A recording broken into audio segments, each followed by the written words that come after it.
First item on the agenda is to approve the agenda. Do you have any additions? Mr. Chair, if I could just make one Yeah. clarification on the agenda. Under item 6, growing entrepreneurship, that's really morphed into a junior achievement update, and Joanne will be providing that. So Okay. under that heading. Yeah.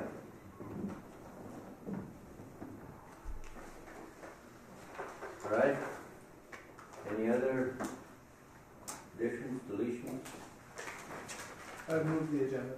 We have a motion by Councilor Glover to approve the agenda. Second. We have a second by Gary Spruce. Further discussion? All in favor, say aye. Aye. Thank you. Next item is the minutes from February 21st.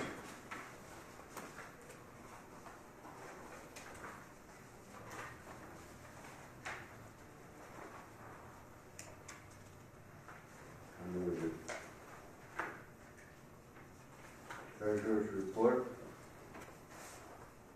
Rasmussen is spelled incorrectly. It's R-A-S, one S at the beginning and two S's at the end. It was right on the top and not. Yeah.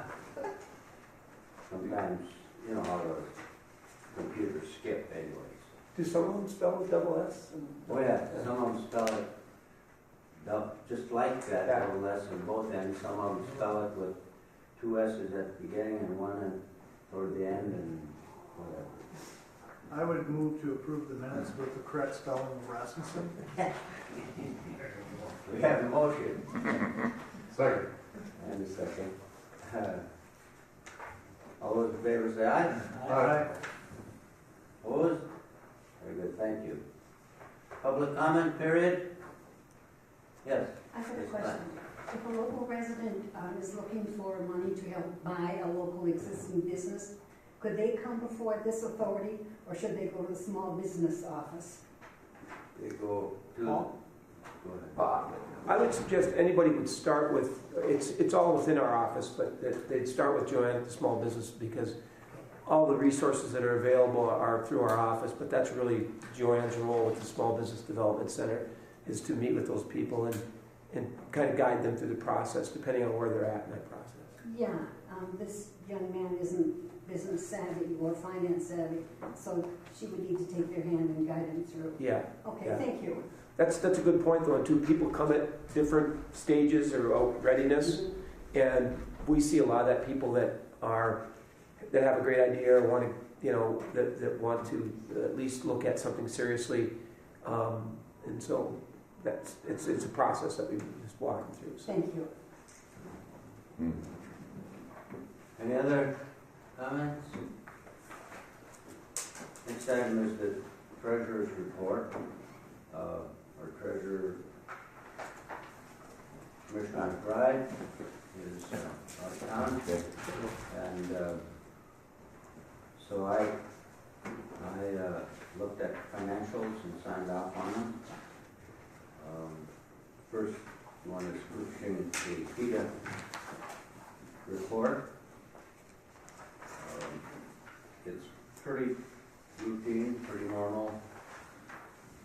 We had the two added in the back, unpaid bills that came in after, I think it was the next day probably. Yeah.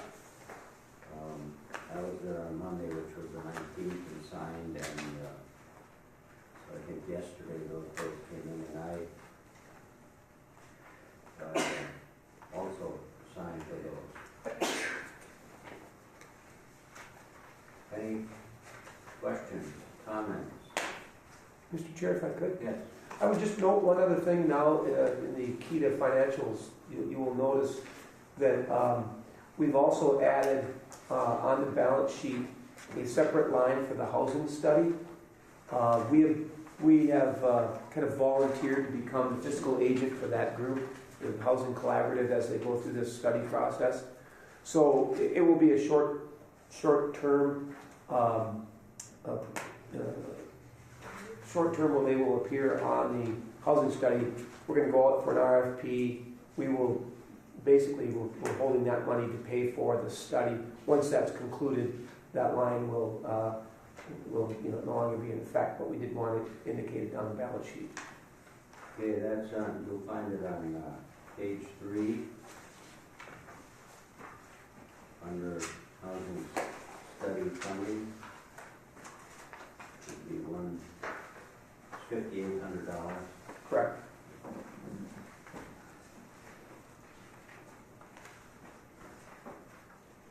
Any other comments, questions?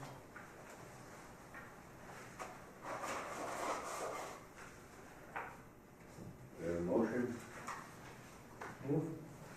A motion to approve the 3/21/18 Keda financials. I'll second. We have a second. Further discussion? All in favor say aye. Aye. Opposed? Very good, thank you. Next we'll look at cold weather testing. Once again, this is relatively normal routine for the month. Any comments, Mr. Nevin? No, I think that's an accurate assessment.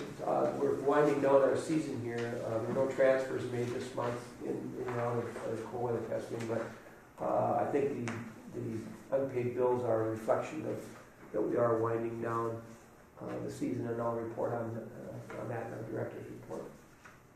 Oh. Yes. If you're saying there were no transfers, it says right on the front page that there were transfers for a month. Last month. Last one. Last month, okay. Yeah, I'm My sorry. mistake. Yeah, correct, Mike. Think they misspelled last? Could have.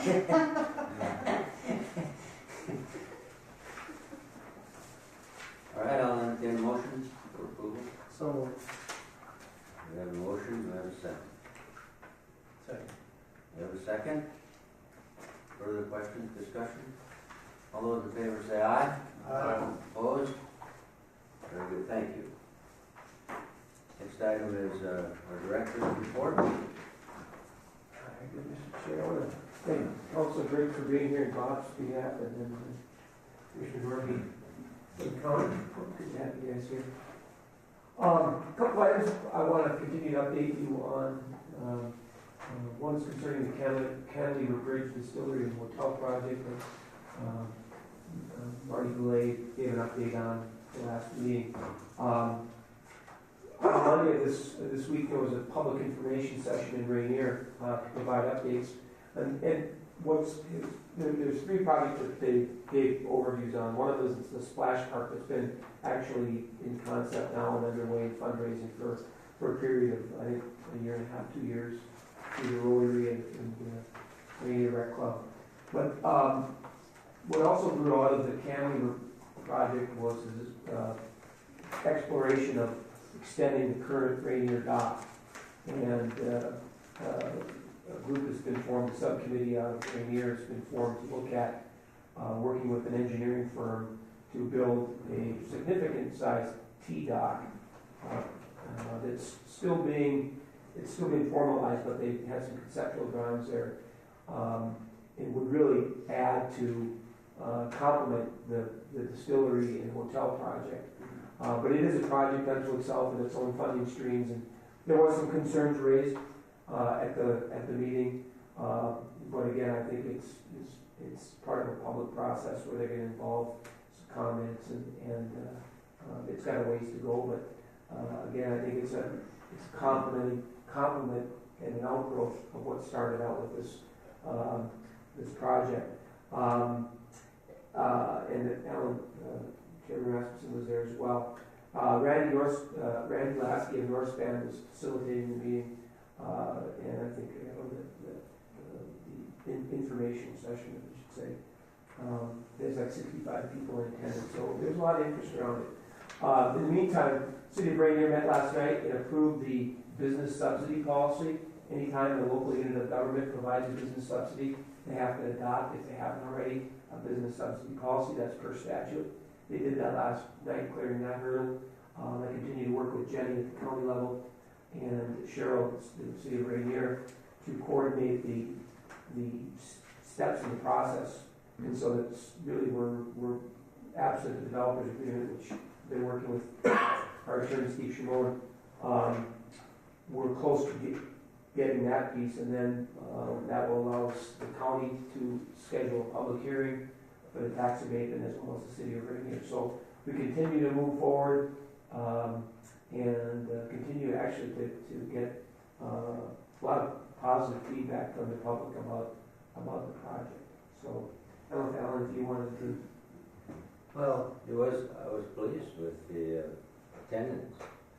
A lot of people there, and so yeah, it's a kind of an exciting time for Rainier. And they are these 3 projects, and plus I think they have some other projects that the mayor didn't mention them by name, just said I think there were a couple others that they were working on. So yeah, it's encouraging. It's kind of like spring. It's being reborn. Yeah. There's some debate over the actual location of the dock. It may not be where everybody thinks it's going to be. No, I think the discussion, everything is, at this point, I think they try to make it clear, it's still fluid, but I think the location of the dock is going to be pretty consistent with where it is now. It's the ramp, the boat ramp, if they need to move that, or invasive species wash station, where that would go. And then, of course, the question of parking is always an issue in Rainier, and will be without this project even. So those questions are kind of remain open. And yeah. But I did just say a few introductory remarks, Representative Keda, really around the cantilever project and kind of why it's positive in our eyes and what it brings to the area. So. Well, one more thing, the length of the tax abatement is a bit of a debate there. I don't know if we're making progress on that or not, or there's some debate involved in that. Well, there was some discussion about whether to make it, was it 10 years, 20 years, and I think the consensus was after the cantilever team decided to not approach the school district, that they would compromise and go to 15 years. I think Rainier's in agreement with that. And that will be finalized as part of the developers agreement and the public hearing. So. Kuching housing study. It's amazing. We continue to get donations from throughout the county, and you can see Joanne included a list of folks that have contributed anywhere from $100 on up, but I think it's really encouraging, and I think it's helped us score really well with gaining the Minnesota Housing Partnership's $10,000 toward that end. And again, it's representative from throughout the county. I think people realize the importance of housing and being able to leverage additional dollars, so I'm encouraged by that. We're going to meet on Monday as a housing collaborative. We've got a couple of draft RFPs that we hope to finalize and get out so we can continue to move the process along and select a company to actually conduct the study itself. So we're getting very close, and we'll continue to move forward. I wanted to sorry. There's kind of a big step between a pledge and actually writing out the check.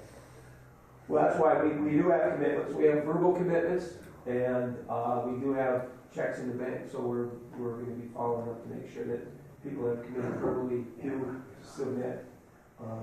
And I think it's everybody's understanding that if we do reach our goal, depending on what the actual cost does come back at, that we reimburse the city and county up to around $6,000. So that's our hope.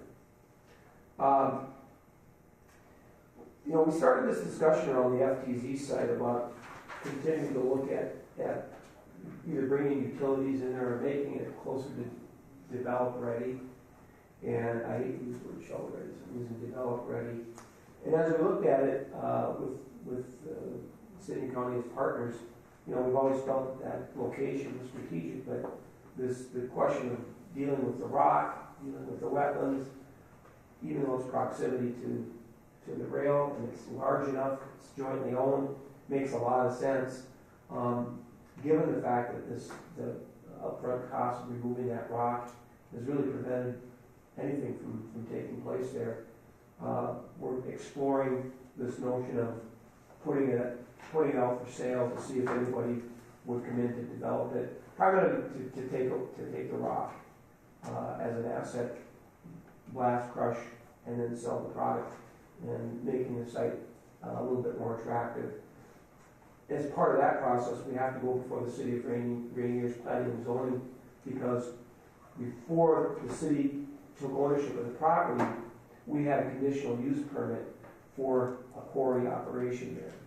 We have to go before them to see if that quarry will carry over now that it's in the corporate city limits of Rainier. And so we have to go before the Rainier Planning Commission to see if that is in fact the case, or if they are going to allow that to carry over with group ownership.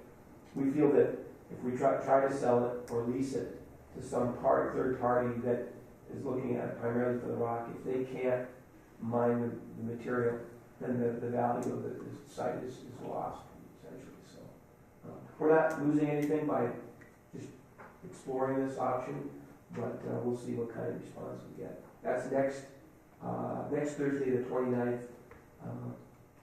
County engineer Joe Sutherland, myself, and Wade will be there, and Mayor Anderson possibly.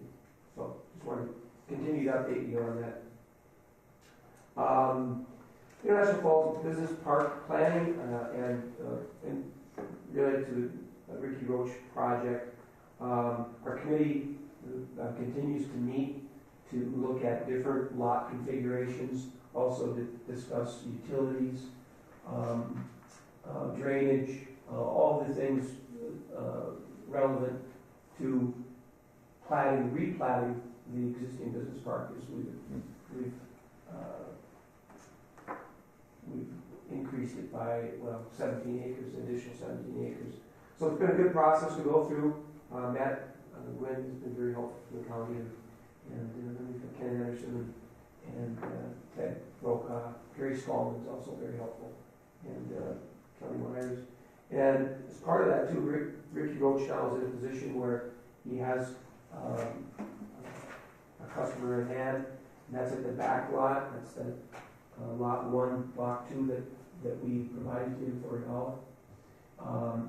He's finalizing his construction plans with the contractor and meeting with the city, which is good, a good sign. And there's some things that are changing as a result of that collaboration there. So good news is he is moving forward with construction of a building on that back lot.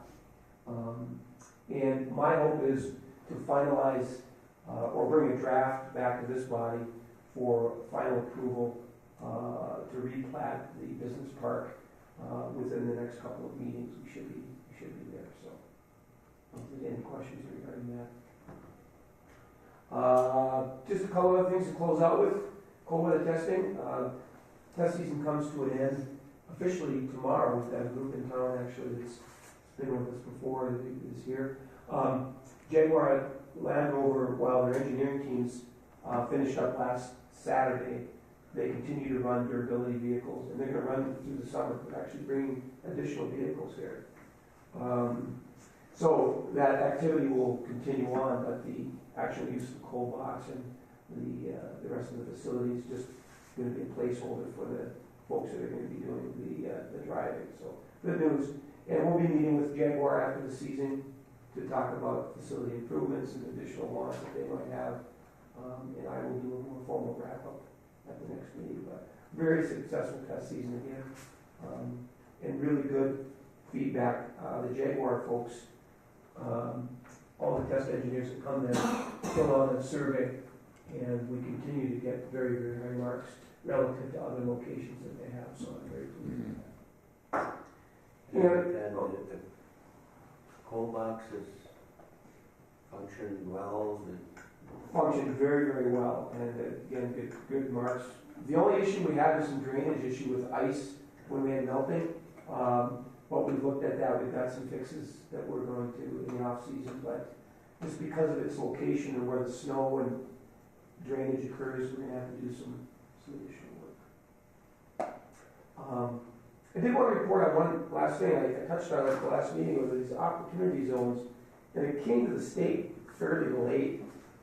These opportunity zones are part of the federal tax code that was adopted last year by Congress, and it creates incentives for developers in rural or urban areas that have certain thresholds in the census tracts. If they've got low employment or high poverty, it provides some incentives for capital gains for potential developers. So at the fairly late notice, Minnesota had identified a number of tracts, including one in Couchiching. And so talked with the county. We didn't have time to formally sit down with the county and talk through the process, but I did, on the county's behalf, submit a request for opportunity zones. Actually 3 within Cooch County that met the broad definition, but the one was at the higher percentile, and that's part of the south part of, from 11th Street to the airport in International Falls proper, but throughout the county, the part of Northland as well, lies within, so we submitted all 3. And then Net Lake submitted a portion of Cooch as part of their application, so we wrote a letter in support of their application. So we should learn next month where we stand with that, but I know it came late, a lot of counties were kind of scrambling, but we got some good help from neighboring counties and some other folks. So anyway, we'll have a report on, and again, it's just another tool. It doesn't guarantee that we'll get any play as a result, but it certainly helps to have that in our toolbox. What kind of incentives, tax incentives, what kind of? It's basically through capital gains over long-term investments, and it really targeted around housing, but it can be used for commercial. But and I'll bring some examples that the state provided, and how it works, but it's really around capital gains and encouraging long-term investment. And with that, I would answer any questions.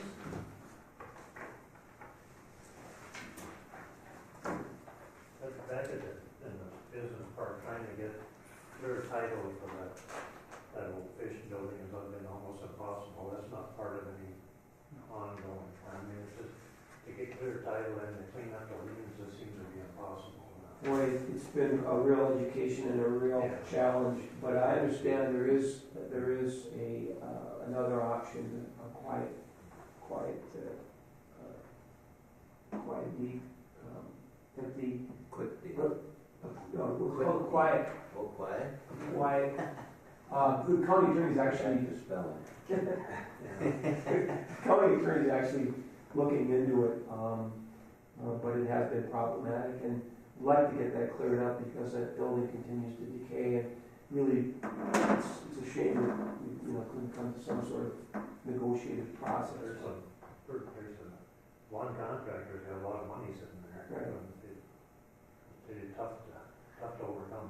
And they're absentee. I mean, they live outside the county. You'd think they'd want to at least negotiate with something. Absolutely. Thank you. Any other questions? None? Okay. City, county updates. Well, let's go to the growing entrepreneurship in Michigan County. Okay, oh, Wait, sorry. wait. Fantastic. I know spelling, it gets me. Yeah. That's a big word. It is. So I actually invited one of our school district 361 school board members, Tony Corby, to come in today just to hear the message about junior achievement, and I'll give a little bit of information about CEOs in the classroom too. But if you want to start with junior achievement. Sure. So this year, currently, we have 11 volunteers for the Falls Elementary for junior achievement. We still do need some for the rest of the year, but we still have a little bit of time. The Falls Junior High, we have all the 6th grade, one class of the 7th grade, and one class of the 8th grade that are doing junior achievement. And for Falls High School, we have 2 classes of the 11th grade and 2 classes of the 12th grade. Little Fork Big Falls, they are doing it throughout their whole school, K through 12, and St. Thomas is doing their K through 4, which is 3 classrooms. So we've expanded to some other schools this year from last year, and then we've had some interest from Indus. So hopefully next year I will reach out to Indus and we'll include them also. The Junior Achievement Program was started in 2012 here, and Jenny brought it back with her from other consultants that she learned about in her meetings and stuff like that. Good program. Junior Achievement is the nation's largest organization dedicated to giving young people knowledge and skills about economic success, planning for their futures, making smart academic and economic choices. So it starts out in kindergarten where they're just learning kind of basics about themselves, and then the next one I brought one of the kids, it's our families, and then it goes on to 11th grade where it's career driven, and then 12th grade is being like entrepreneurial, like what would it be like if you started your own business. So it kind of builds throughout the years. They have these kits, and these kits, the KCDA grant, we got some of these kits. Each of these kits are $250 for each classroom, and some classrooms need more than one kit because there's more than, these kits only supply 32 kids. But all the material is in here, and we have the volunteers come, and there's a guide in here that shows them, teaches them like what is needed to be done for each of the lessons and what materials are going to be used, and there's all the handouts that are here. So everything is in the kit that the volunteer needs to teach the class. Joanne, is it a five session? Yeah, it's 5 sessions, and each session is about an hour. So some people, and the volunteers work with the teacher, and they coordinate what days and what times that they're going to come into the classroom. I'm actually doing high school ones this year, and I'm going to go in on Fridays to Mr. Panchakar's class and do it for the high school kids. So it's kind of how it works out with the teacher's schedule, and it can be flexible, which is nice for people that, it can work around their work schedule too. But yeah, it's great. It teaches kids about real world situations. The one I was looking at yesterday was teaching consequences of decisions. Each decision has a consequence, and we need to look at each of those consequences before making a decision. Just, it's may seem simple stuff, but it's really gets your mind kind of thinking about how you want to do things and how you want to grow up and live your life and what you want to do. So it kind of all builds on each other. Junior Achievement is different from CEOs in the classroom. So Junior Achievement is a separate thing. I'm the Junior Achievement Coordinator. Previously, CEOs in the classroom was done by the Economic Development Committee with the Chamber. So, and Harley can talk about. When do those packets come in? These? Yes. I order them, but most of the time teachers like to do them April, May, in that time frame. So I've ordered a bunch of them already for this year, and then as I get more people that, classrooms and volunteers, then I continue to order more. They take about a week to come in.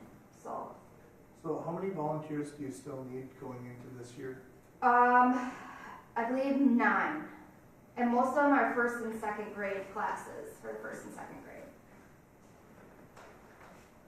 If I could, I did volunteer for several years in the program, and it's terrific. It's I was in the 8th grade, a lot about fiscal literacy, but also getting kids talking about career choice, kind of what skills are needed.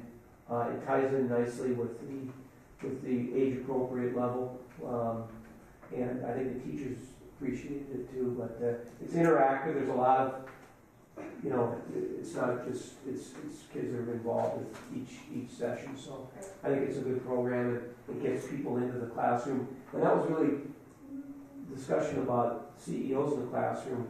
Other communities in the region have done something similar. They want to connect the business community into the school. And one way to do that, I think Grand Rapids calls it something else. We call it CEOs, but it's really business people that come in, talk about what they, well, I'll even talk about the program, but that's where the genesis of the two programs kind of came in at the same time.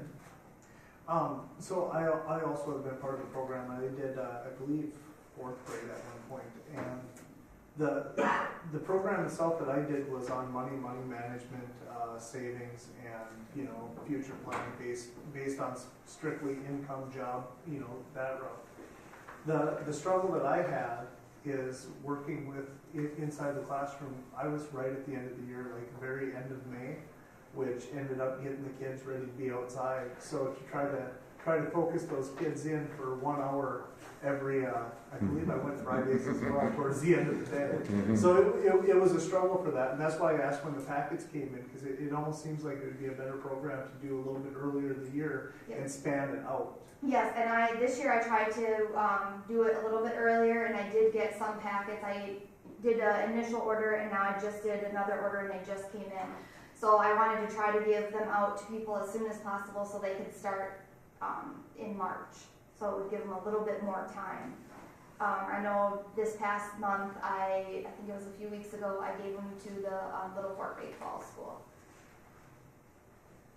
And so this is just great information to move forward on how we get into the schools and get people to see building into their own community. I actually was one of the people that kind of thought that CEOs in the classroom and junior achievement were kind of under the same roof. So I went and obviously I spoke with Joanne, but I also went and spoke with the chamber, and Alyssa Hackenmuller is in charge of the CEOs in the classroom. And I don't want to give all the specifics on that, but I'm going to invite her to come next month to give information on CEOs in the classroom so we can have that conversation on what their needs are moving forward and how we can benefit and help them with what their mission is. Because I think both of these programs, junior achievement, getting people to think about their future, and then CEOs in the classroom, what can we bring back to our home community? I mean, we do think about, we tell our young people, our children, go to college and get a job. We don't say go and come up with a career, or if there's something you really want to do, strive for it and come home and make our community a little bit better with what you bring to the table. And I'd love to have that conversation with Alyssa and just see what Keda can do with CEOs in the classroom, and see if there's something that we can bring to the table and work with the chamber to bring that in. So. Yeah, it's a really good point. And as the world becomes much more complicated in terms of technology and entrepreneurism becomes, it just seems more available to more people. I just go back to the days when I was in school, and I remember the counselors, you took an aptitude test, and you were either going to do this or you were going to do that. There wasn't a lot of, I just look at what's available now to a young person coming out, or getting them thinking about what they want to do in terms of a career. It just seems there's so many more opportunities. I still remember taking that aptitude test. I don't think I came out very well. You came out with economic director? Yeah. Wow, that's great. Tony, do you have anything to add or any thoughts on junior achievement? Or I personally have not been able to check out the program. I'd love to check out one of those bags. And I can help work on volunteers as well, because I do know it's a very good program. The teachers love it. We have to be careful because MCAs fall, around this time. I think they start next week, and they really push for that first. So either starting earlier or after that, it'll have to be. But Right. I do agree later in the year is harder as well because they're doing their field trips and it's a lot more outside times. Right, and that's why a lot of teachers do like it after the MCA testing. Right. So, and maybe we need to do it earlier, which, that's an option too, because usually at the beginning of the school year is when I collect all the information, what teachers are interested in the program, how many kids do you have in your class, all that. So maybe we can push that earlier. That's an option. Or maybe even like a subcommittee and getting them together with us, you know, the staff, and just saying, you know, what are your thoughts on it? What's gonna work for you guys? Right. And I mean, I could start an email that way, but I think just sitting down, like meeting with them and actually showing them everything that's offered would be good. So you said you have 2 classes in 11th and 12th. Is that hit every student by hitting those 2 classes? No, there's 3 different teachers. The one teacher said he only wanted the 8th grade class, to do junior achievement in the 8th grade. Ryan Pechikar, he said he was doing it in all of his classes, so I'm just gonna come in for one day and I'm gonna do it to all of his classes. And then I haven't heard back from the 3rd teacher yet. She just kinda wanted to know more about the program, so I just gave her some information about it and the programs that we offered, so I think she's just thinking about it. Is that through mainly the civics or geography, or you know what I mean, a specific type of class? That Yeah, I think it's geography, social studies, those classes, yeah.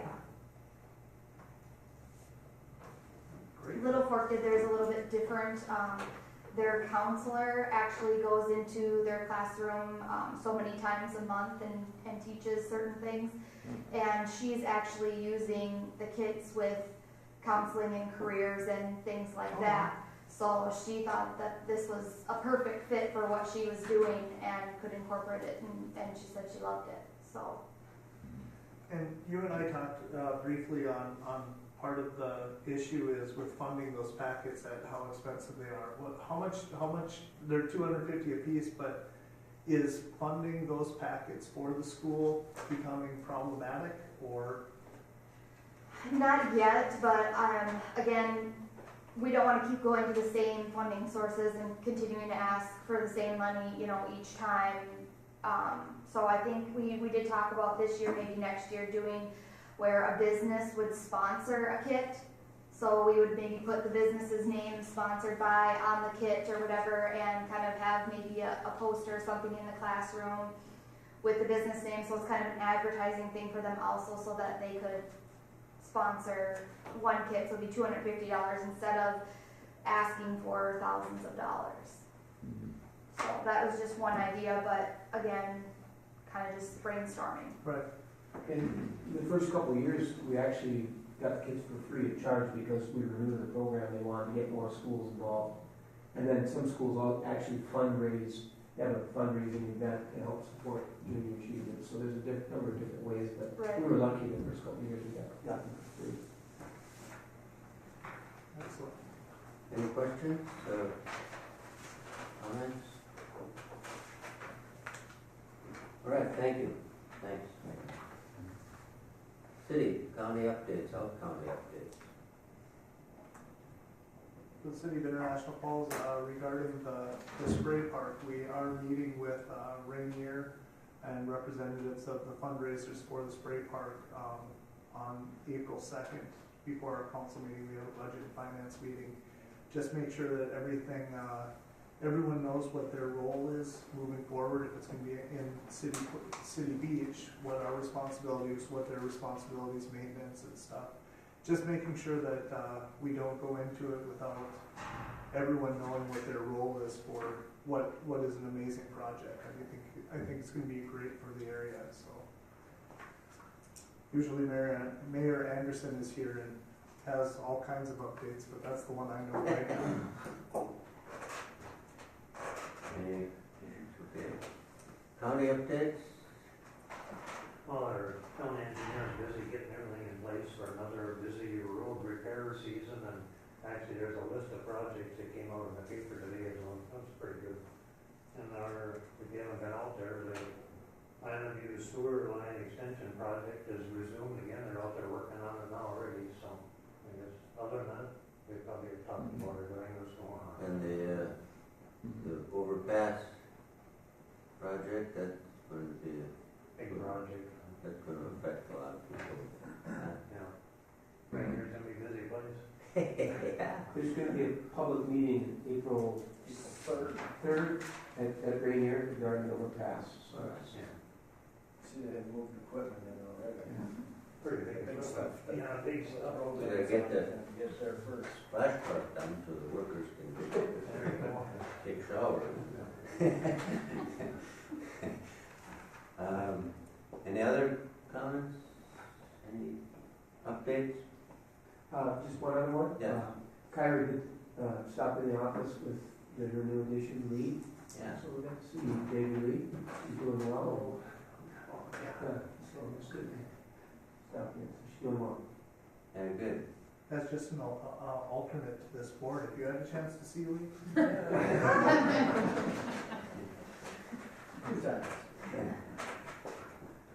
All right, public comment period. Any comments? Yes.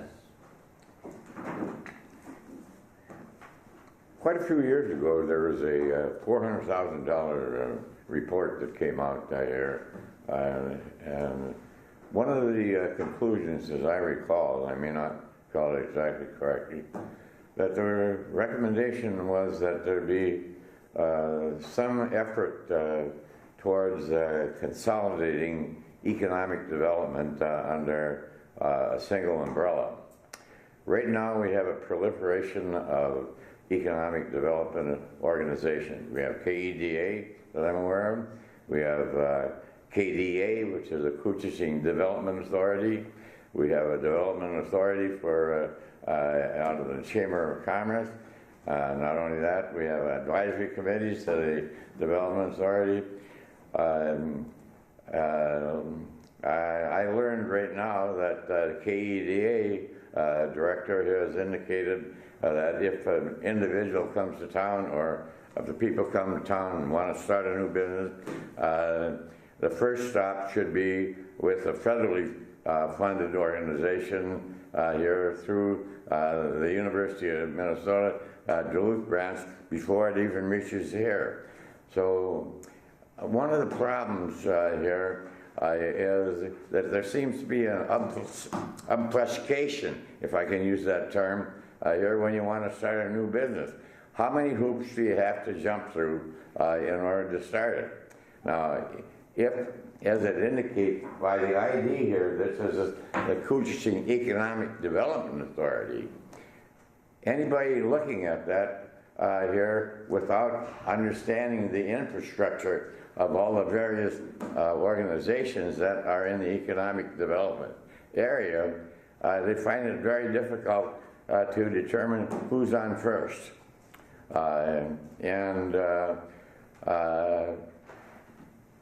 In any of the meetings that I've been to over the years here subsequent to that report, I have not seen any effort or discussion here on one of the open forums here about that. I'm not saying there hasn't been any discussion because I don't know.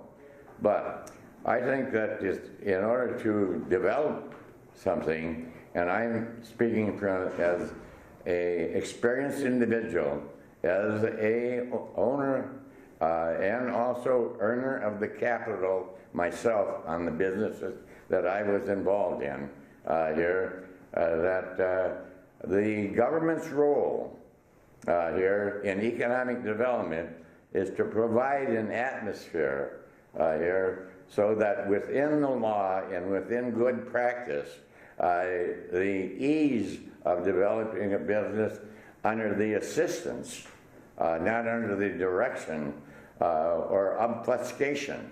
And I use that term again here because that basically what happens. It's a method of frustration here when people want to get going on something.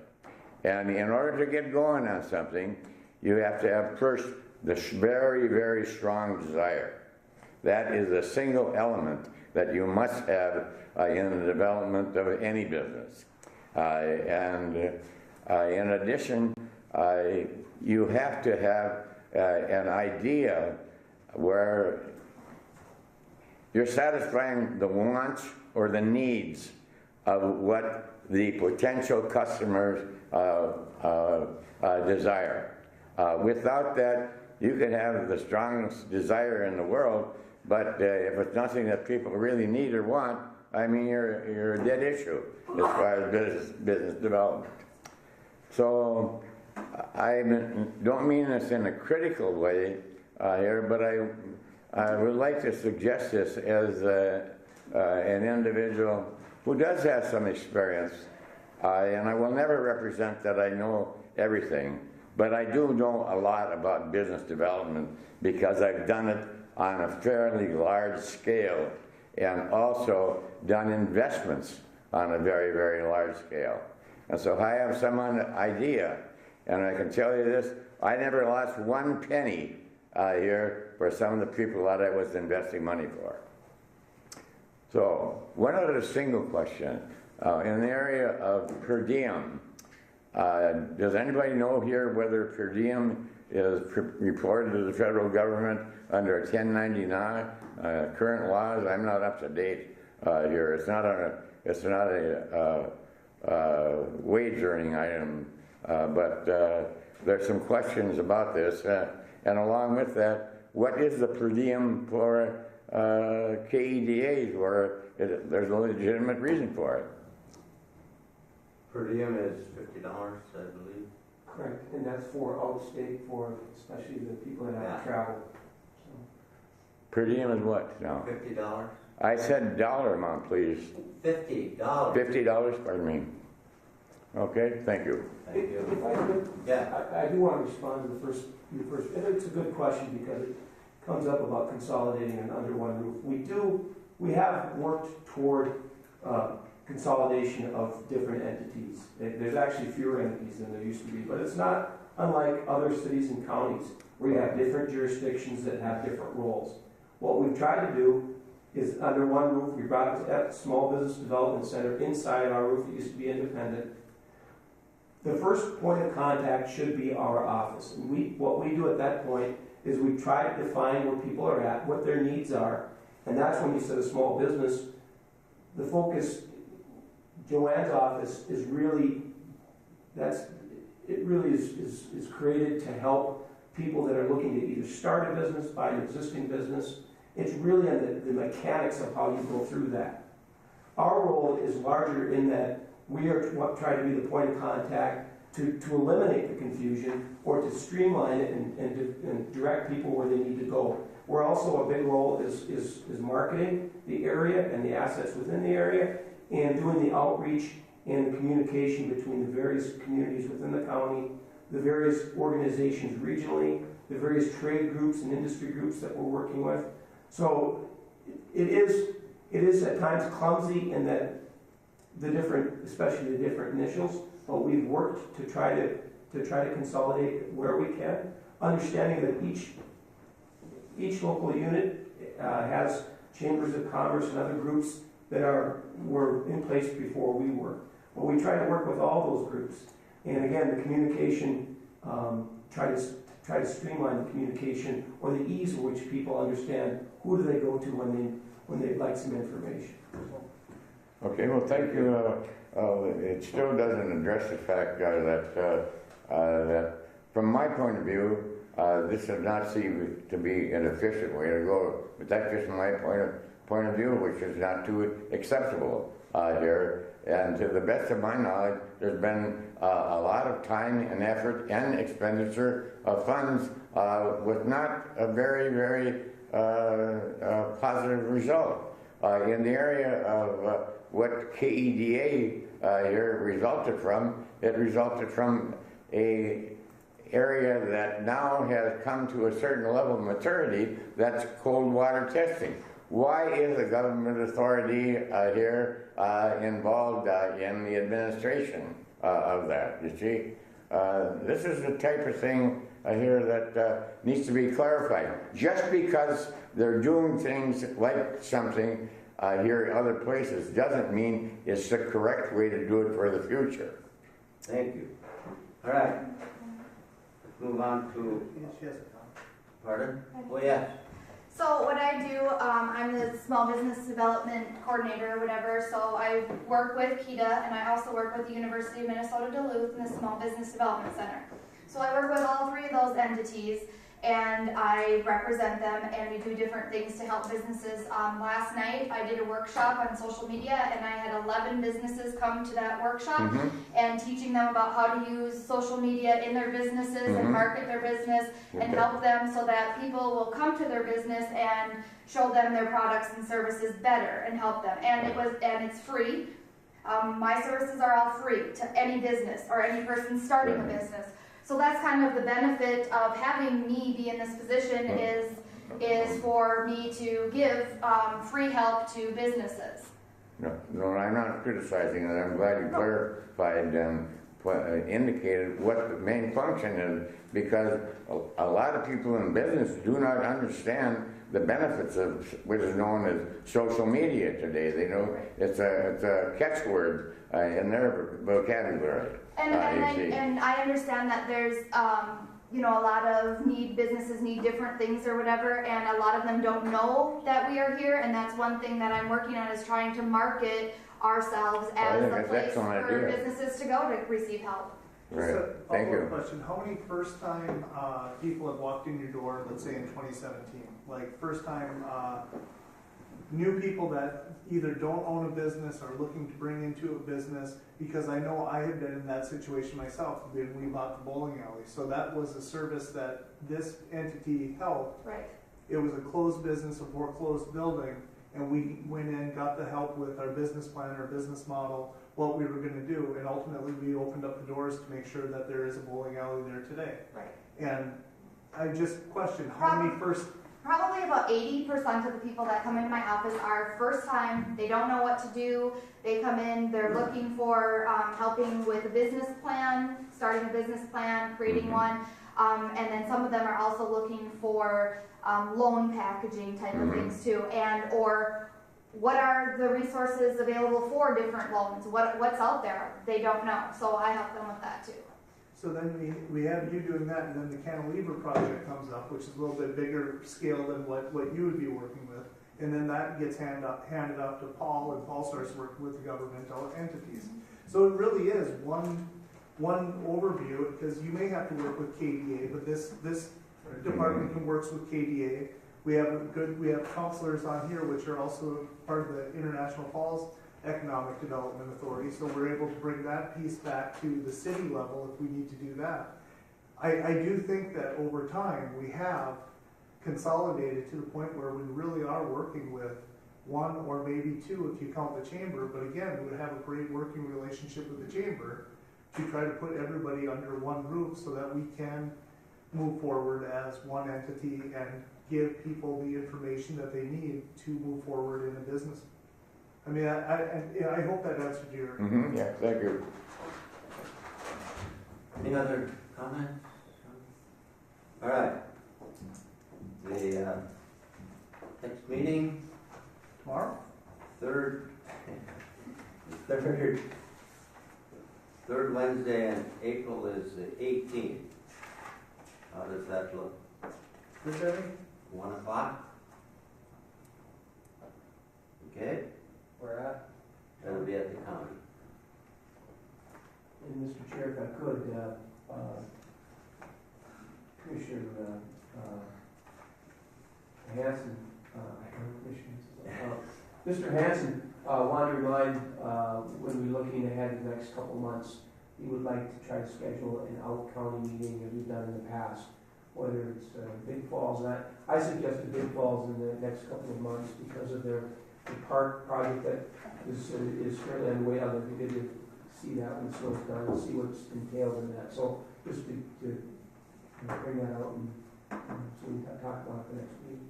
You'd also be able to probably take in the transmission line too. That's, you know, we did it over in Burstdale, but it's huge over at the Big Falls area too.